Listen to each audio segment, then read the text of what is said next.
Hello ladies and gentlemen, welcome back to the third leg of the Chessable Masters. I'm going to do again a daily recap video. Not only that, but I'm actually going to do commentary tonight, my time, tomorrow and the day after, or rather I should say my mornings, at ridiculous o'clock. So I will be very excited to see you both there in the live streams as well as in the recap videos like right now. So once again, this is the third leg of the Chessable Masters with a super exciting field featuring Magnus, Carlsen, Anish, Giri, Mamedyarov, Ding Liren is back in the ring.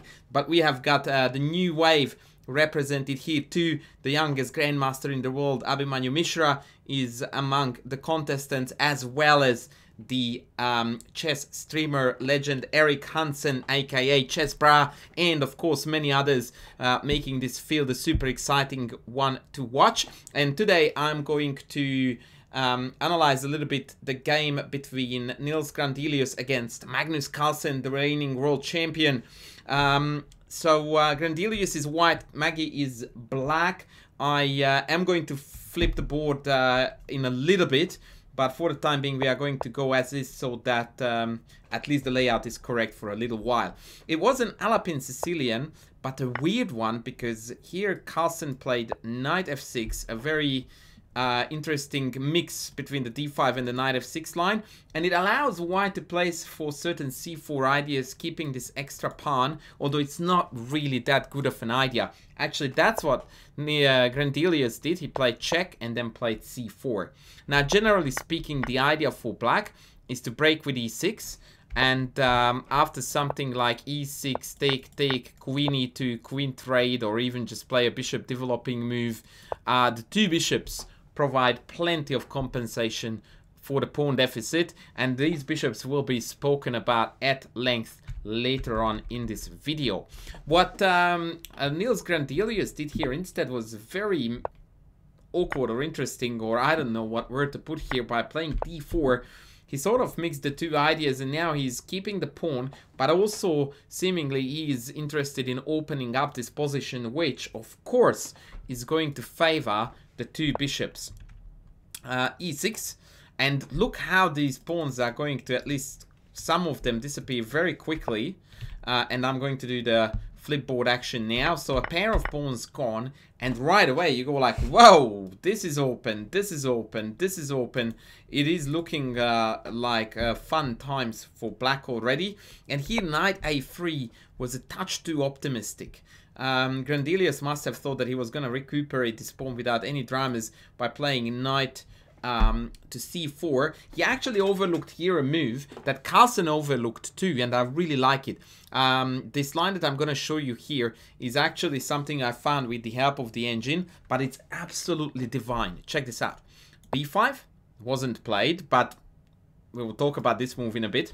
Takes, check, bishop d2, check, and after knight e2, black has the sensational c3 move that wins a piece, because upon taking this, this hangs, and after bishop takes, the knight can't take, and if the pawn takes, this hangs again.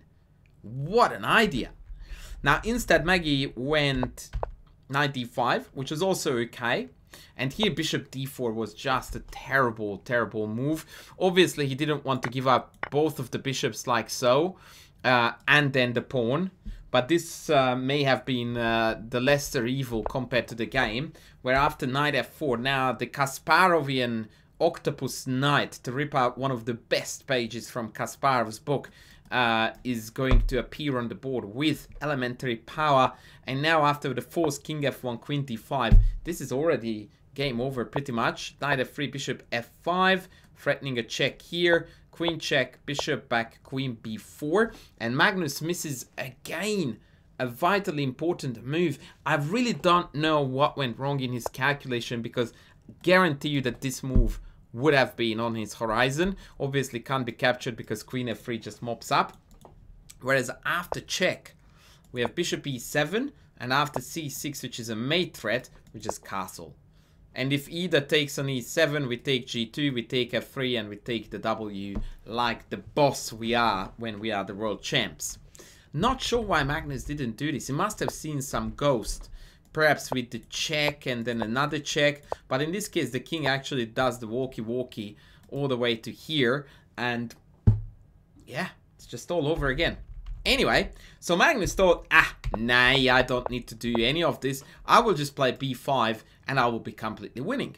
Which he would be if he had a good mouse or a good mouse handling technique, or perhaps he does both. In fact, he does, but misfortune struck.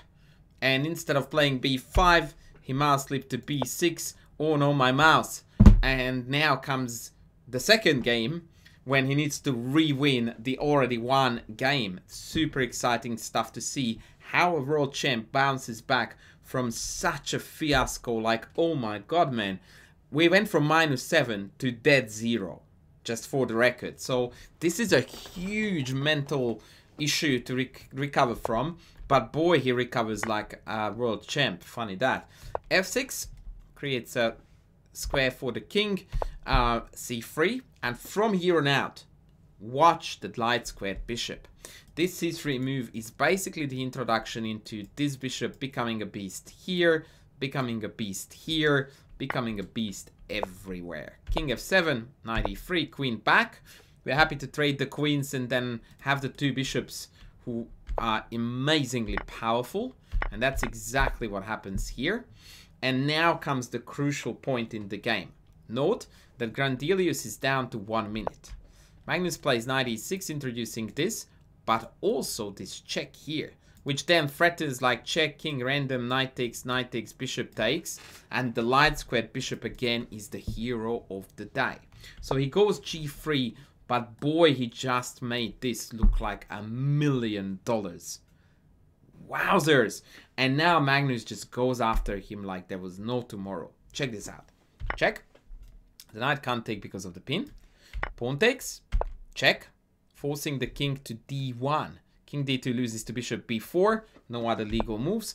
And now after bishop b4, believe it or not, but we are already back to -5. The idea is that if the rook hides here from the powerful bishops, we simply play rook here, rook here, rook here, mate. See ya. And this is actually not stoppable without shredding serious amount of material. So Grandelius went knight d2, and now begins the pin fest. Watch. Rook c8, knight d5, check, check. Look how beautifully all the line moving pieces on the black side of the board just slice and dice across the 64 squared universe. The knight e3. That's already pin 2, by the way, and why not to have 3? And this is the time when it was time to call it a day. d2 is hanging, and after rook d1, among the million moves, actually I think this was still played, and after bishop b5, it was resignation. King f3 loses the piece, and if king e1, then comes the sadistic rook a2 with up, up, up, up, up. Unstoppable once again in the barrage of pins.